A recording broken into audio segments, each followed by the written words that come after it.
Hey guys, Colin and David with Droid Life. Taking a look at the new HTC One. So we have the white silver version. There's also a dark version next to us, but it's running HTC's brand new Sense 5. It's got a 1.7 gigahertz quad-core Snapdragon 600 processor, 2 gig of RAM. It's a 4 megapixel camera is what we were told, which is their new ultra pixel technology. Again, the focus there is on quality of pictures, not necessarily how big you can make them. You can see the device is pretty crazy thin. You got a SIM slot up there.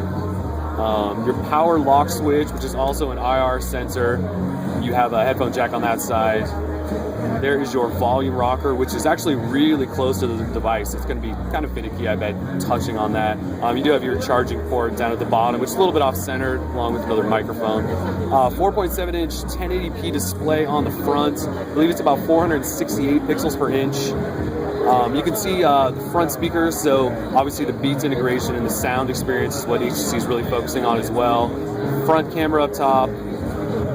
They did go with a sort of interesting button arrangement. You have a home button and a back button, HTC logo, and that's it. There's no task switcher button, there's no search button. If you want to access those, you actually can double tap home, and this is what your task switcher looks like. And then you can swipe away tasks or other apps that are open. If you long press on that, that's how you get into Google Now. Google Now is obviously not set up, but that's how you get into that.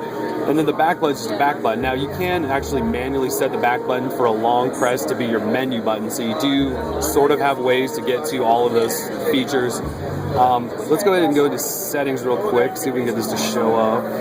Different articles. So settings menu looks mostly the same as we've seen in the past. It looks a little bit different, different fonts. If we get to about, they've blocked out most of the stuff in here other than software information, but you can see Sense 5, Android 4.1.2. But again, hardware they blocked out, but we know most of that stuff.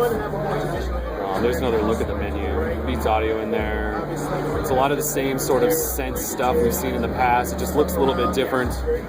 But let's take a look at some of the Sense stuff. So the big difference here is this new Blink feed, they're calling it. And it's basically like a live feed. Now I think it looks like a mix between Windows 8 Live Tiles and Flipboard. So it's got, you scroll between it vertically, updates news feeds, Twitter, Facebook, all that good stuff. It also will show your calendar. Now, we asked if it showed like text notifications or missed calls, things like that. So far, it doesn't. To refresh it, it's pull to refresh, like you've seen with most of your new Android apps.